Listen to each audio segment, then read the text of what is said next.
אנחנו עכשיו בפרק המגזין שלנו, והפרק האחרון בסדרת הכתבות הבהלה לדרכון, על המרוץ הגובר בקרב ישראלים להשגת דרכון זר. האם אפשר לחבר בין המספרים ההולכים וגדלים שמי שמחזיקים בדרכון נוסף לבין חוסר שביעות הרצון מהמצב הכלכלי-חברתי או המדיני-ביטחוני בישראל? אבי עמית מביא לנו ערב את המחאה השקטה, איך הפך הדרכון הזר לתמרור אזהרה כלפי הממשלה. אם לא תתחרו עלינו, נלך למקום אחר. הנה. יש לי בחילה מהארץ המוזרה הזאת. אמרו לי שהמסע לפולין גורם לך להבין הרבה יותר טוב את זה שאתה יהודי ואת זה שאתה ישראלי. אבל זה עושה לי בדיוק ההפך. מי אתם? מי אנחנו? מי אנחנו שנדבר ככה על המדינה כמו חבורה של ילדים שלא קיבלו סוכריה מאמא? אין לנו בית אחר וגם לא יהיה לנו, וזהו! צפירה, אזעקה, מוות, חללים, טרור, מוות, אושוויץ, משרפות, די! אני בן 17. לא רוצה. לא מתאים לי.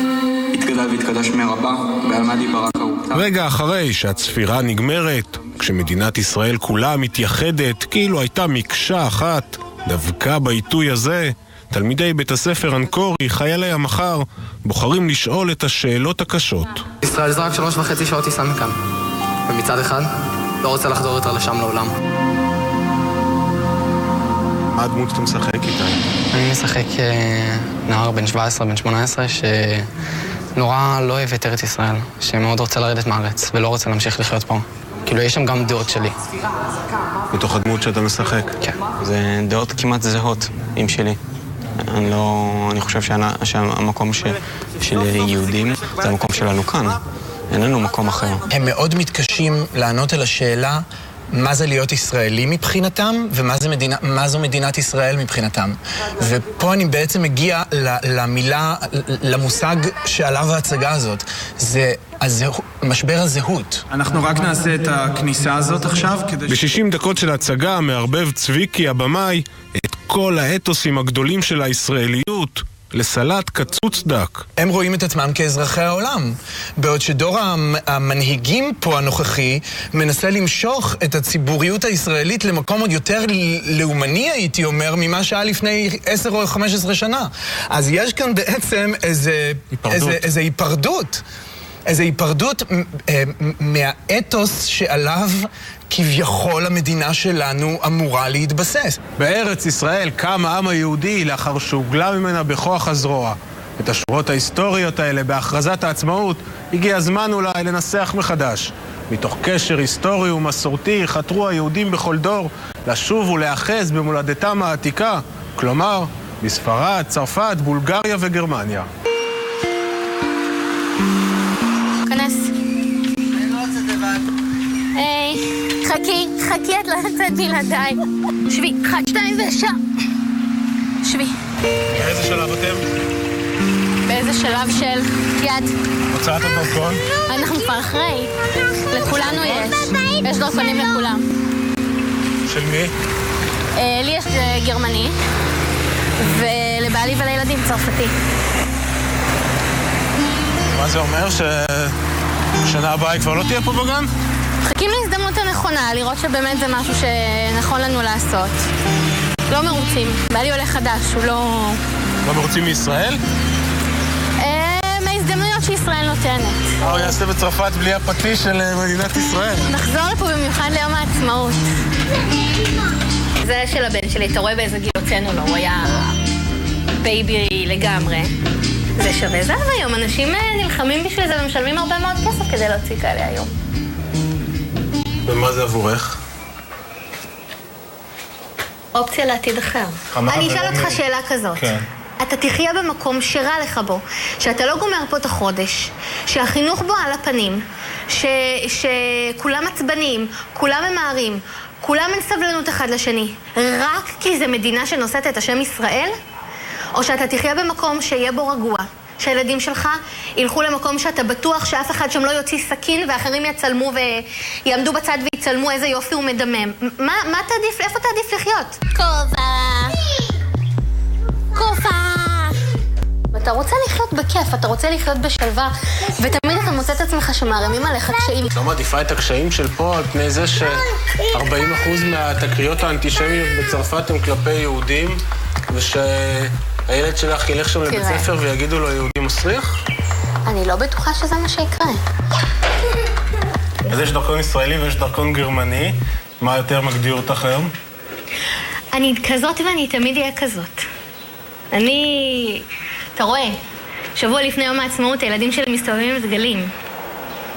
אבל גם אם אני אעבור זה לא יגדיר אותי. זה תמיד יגדיר אותי. אני תמיד אהיה ישראלית, אני תמיד אהיה יהודיה. אני תמיד אדליק נרות בשבת, בכניסת שבת.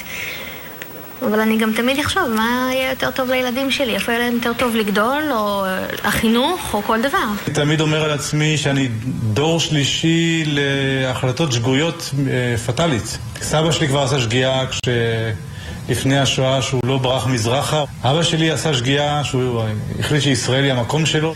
ואני כנראה עושה את השגיאות שלי בגאווה רבה, ולא מוכן לשום דרכון חוץ מזה הישראלי. בספר שכתב גוטפרוינד, העולם קצת אחר כך, הוא מתאר את אלה שבנו את המדינה, הגשימו את החלום הציוני, אבל תמיד חלמו לעזוב. המילון המונחים שישראלים הוא כמו של שחקנים בליגת העל בכדורגל.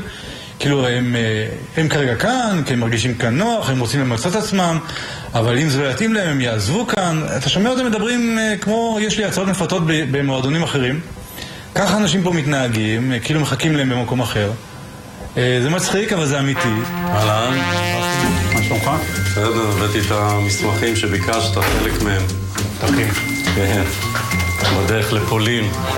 כמה זמן אתה מאמין את הדרכון? למה אתה פה, רפאל? אני יודע, היום בן אדם בלי דרכון הוא לא קיים בלי דרכון שני, אז הצטרפתי לגל. לא קיים בלי דרכון שני? היום כל ישראלי מחזיק, זה כמו להחזיק אוטו, זה בסיסי נהיה. גם פולין או בלי פולין? לא, אין פולין, חובה. הדגל ישראל בסים האחרון הוא הכי פחות מעניין. ישי רז היה בכלל מהנדס תוכנה כשהקים את אמא פולניה. והנה, יכולים, אתה זכאי לדרכון? זכאי לדרכון פולני? זה מה שאמא אומרת.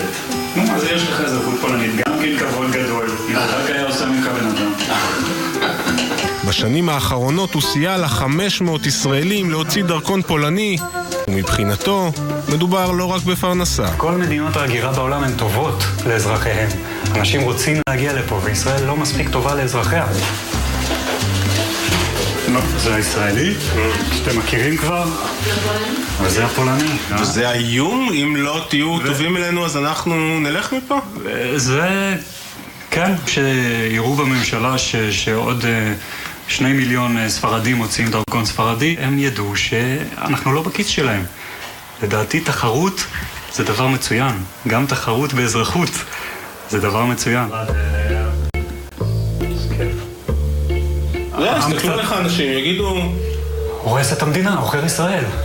אז שינסו להקשיב לי ולהבין שבאמת אני עושה את זה מאהבה למדינה, אני רוצה לשפר אותה, ואני חושב שרק בכוח, רק כוח מבינים היהודים. מי שכאקט שמחר מודיע, אני אעזוב לקנדה, אם לא תתנו לי אופק מדיני, כלכלי, אז זה נראה לי ככה קצת לא בוגר, אני לא יודע איך להגיד את זה. אם יש בעיה אמיתית במקום שאתה נמצא בו, יש לך שתי אופציות. להילחם, לשפר אותו, או לברוח. אבותינו היו בילויים, היו חלוצים.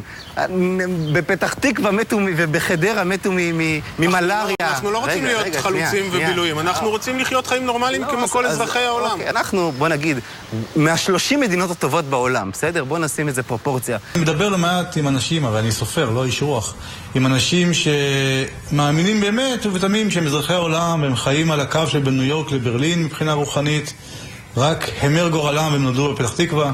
אני שייך לצד היותר מיוזע של העם, שסבור... בתוך כ14 ימי עסקים ללקוחות כל הבנקים. לפרטים כוכבית 5522 או באתר לאומי. לאומי איתך. שייך לצד היותר מיוזע של העם, שסבור אחרת.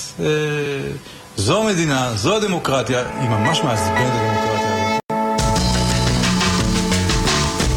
אז עד שתגיע הפגנת המיליון, גרסת הדרכונים הזרים, אתם, אזרחי העולם, הנה קצת חומר למחשבה. העולם אומנם גלובלי, שטוח, כפר קטן, אבל מדינת הלאום בינתיים לא בדיוק נעלמת. בין שזהו חוק הלאום היהודי של ראש הממשלה, או הכרזת העצמאות של מחוז נידח באוקראינה, צבע הדרכון הוא כנראה עדיין סמל פטריוטי, גם אם מאחוריו בכיס מתבייש לו הדרכון הזר.